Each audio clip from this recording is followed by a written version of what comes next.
This is the last in the series called Real Church, or What is the Real Church? And I'm going to try and summarize everything and issue a little challenge.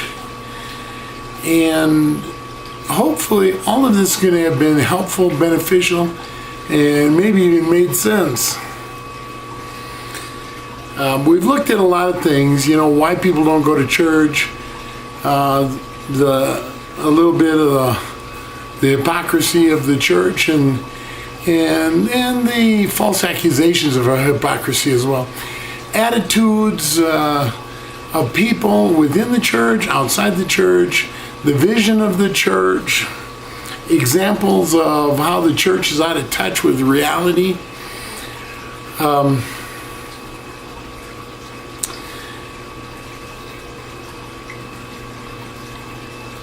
Well, I'm not going to go back and repeat. There's so much of that I think is so very important. But in this week, I want to give you a few more examples of things we're missing and then conclude. Some of these I've given before, but I just feel like they're worth repeating. When I was a boy, my parents gave this old widow lady a ride to church. Now, when I say old, understand I was in grade school, but she was old. She could barely walk. When I say widow, I mean widow. When I say lady, I mean lady. So old widow lady is not a derogatory statement. I say all that because so many Christians want to be offended by what somebody's saying. Get over it. Grow some thicker skin. Not everything somebody says is offensive. Sometimes you just think so. So anyway, my folks gave this old widow lady a ride to church. And I thought that was pretty cool. And then I heard later on in life the word shut-in. And it's always bothered me that when I was a boy, I guess there were shut-ins, but not if my folks knew about them. You know what I'm saying? I don't see that happening in churches anymore. Very rare. I think if there's somebody who's a shut-in who due to lack of mobility or whatever can't get to church, then I think the church ought to make sure they get there. Now, if that means the church has to go buy a wheelchair accessible bus, then let's do it.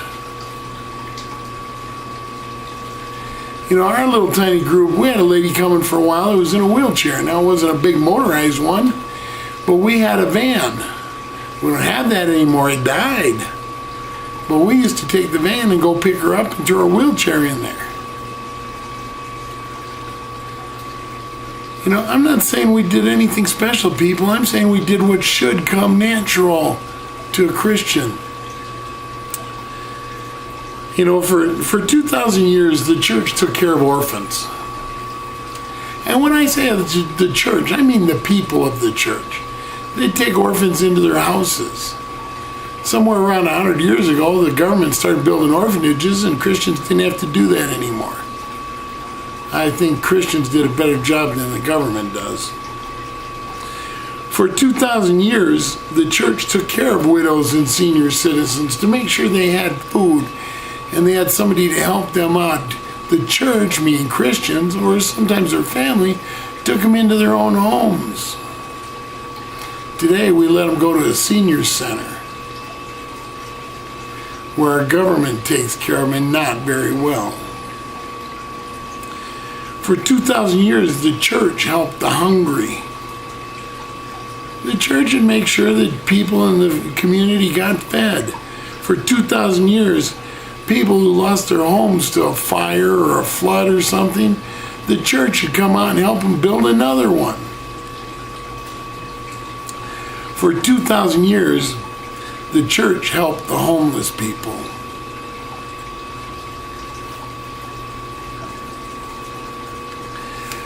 Jesus told the rich young ruler, "Go, Sell what you have and give to the poor.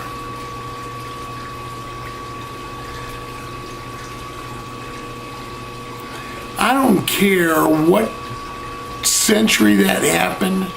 I don't care what culture it was in. When you are rich and you sell everything you have and you give it away to the poor, everything,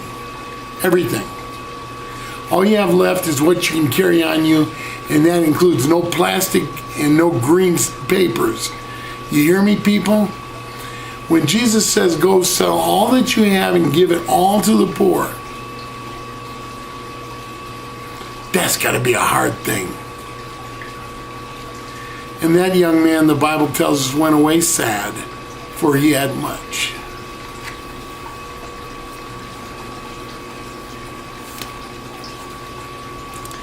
Am I saying that we should sell all we have and give to the poor?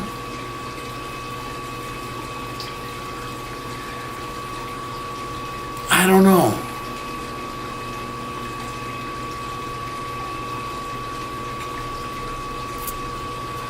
Sometimes it's tempting, but here's the point, people. I do think we're supposed to be helping the poor. Now somebody says, well, define poor. Who's rich and who's poor? Okay, let's look at it this way, people. You compare your house to their house. You tell me which one's got more money. The rich one's supposed to help the poor one. I think the Bible makes that clear. I'm not soft pedaling this. Preachers soft pedal this all the time. I'm saying, yeah, you should be sacrificing some of your wealth. Do you really need to have the latest gaming system? You already have the last 4. Take a couple $100 and go bless somebody. Stop blessing yourself. Why don't you bless somebody else and let God bless you? And I'm not talking about God giving you more money. Let God give you love, joy, peace inside of you. Let Him give you more of the fruit of the Spirit. Let Him give you your reward in heaven. Stop worrying about your reward here on earth.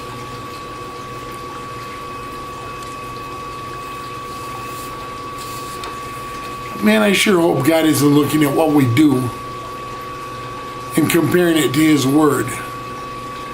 Because I got the feeling we're going to fall mighty short, people.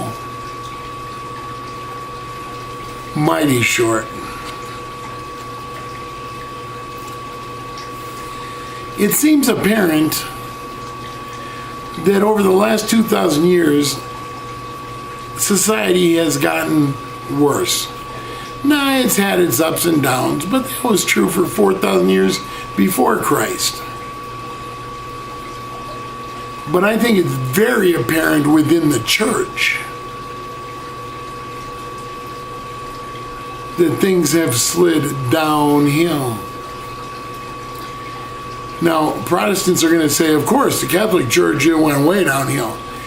Protestants, we're a lot like the Roman Catholic Church. We got a similar hierarchy, but we don't have to obey what one man says. Yeah, we pretty much do.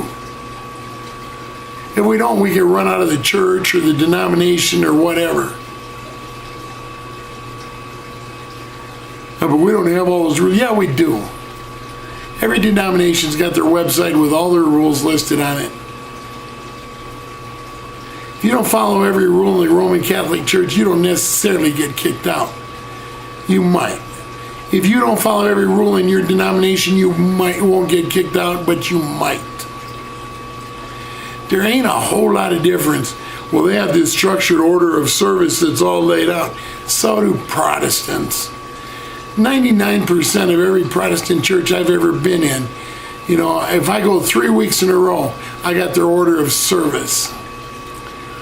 The traditional 3 songs, offering, 1 song in the sermon,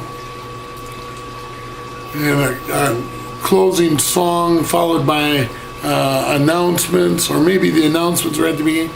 Listen, people, we got an order of service. It's no different than the Catholic Church. You know where the difference comes from? It comes from how we behave in our lives. The Roman Catholic Church is focused on the individual. You have to obey these rules. You know where the Protestant Church should be focused on is the other individuals, that we need to be helping others, that we need to be encouraging others.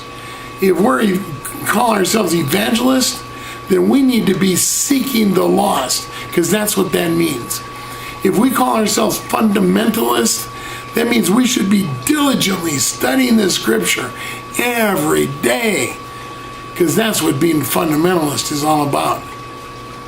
The fundamentals. Fundamentals is not what the church teaches today. The church today, for the most part, teaches fluff. Teaches you're all right. We'll give you a little sermon. We'll point out a few things wrong so you can feel good about hearing something good, and you can go home and forget about it, because that's what most of us do. There's no excuse for us as individuals, people. There is no excuse for us as individuals. Remember, we don't go to heaven based on our church. We go to heaven based on ourselves. You understand what I'm saying? We need to hold ourselves responsible. The worse the world becomes, the worse the church becomes. That ain't the way it's supposed to be, but people, that's the way it is. No, the church isn't as bad as the world. But as the world goes downhill, the church is sliding too. Maybe not as fast, but it's sure sliding, people. And the worse the church becomes, the worse the world becomes, the harder our mission becomes. That's not an acceptable excuse. That's not an acceptable excuse. Christians, your challenge is to be obedient to God. To God. Be obedient to God. That includes helping others. Not the weak, little wussy help we usually think of. No, I'm talking about serious help. When I get to the pearly gates, I want there to be a line of people who say, hey, Velcro helped to change my life. What are you looking for? You want to get in and get your precious little crown? Take your crown and wrap it around your neck, people. It's the wrong idea. Let's see how many people we can take with us. And we need to help the church. Not just showing up on Sunday and throwing a few bucks in the offering, but I mean helping the church. Well, the church doesn't want me to be a leader. Hey, I can relate. I haven't been a deacon or elder in my life.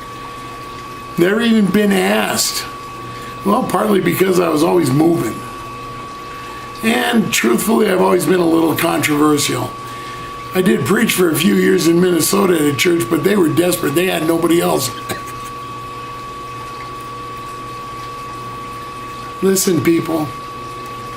My ministry has been in a leadership role. Not in any formal way. Within the church. But I found places where they needed somebody to step up and do something. With this small group, with that small group. With something outside the traditional. Now, you don't all have to be as radical as I am. Some of you are great Sunday school teachers. Come on, continue, but step it up. Don't just teach Sunday school. Find somebody and mentor them into becoming a Sunday school teacher. You might find out they're better than you, and you can enjoy saying, I helped discover that. And when you finish with one, or they get halfway there and they're ready to step out on their own, go find another. But I can't do that. Be an usher.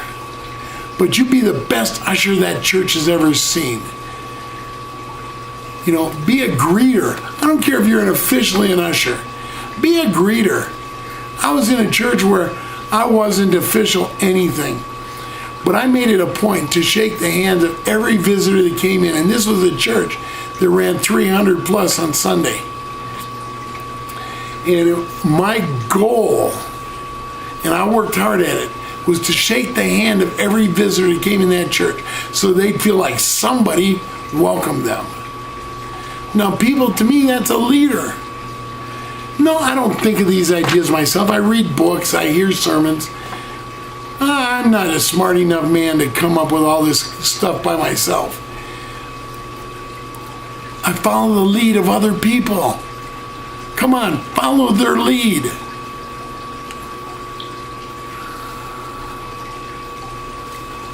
We need godly leaders. We need godly leaders. Now, I gotta be honest with you. If you take this series to heart and really start applying some of what I've taught, you're gonna face some opposition. Politically powerful opposition inside the church, maybe. Maybe not. It doesn't matter. It isn't about being popular. Sure, I want everyone to like me. I think I'm pretty good at it. I really enjoy when, this is a confession, I shouldn't feel this way, but I enjoy it when there's a pastor that has told me, don't ever come to my church again, and I see him at a public function. I make sure and go over and smile at him and say, it's good to see you.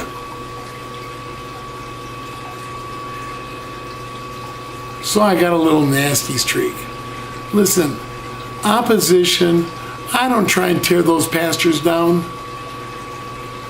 I will openly admit what they've done.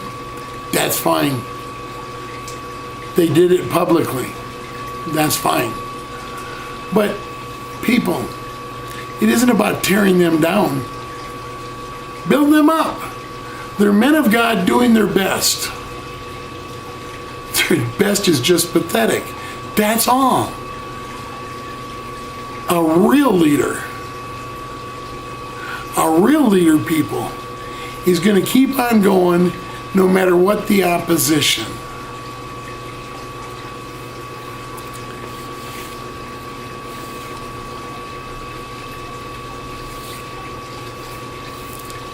Let God be your protection. Don't publicly fight against these men or women. Do what God calls all Christians to do. Christians, we serve God first, last, and always.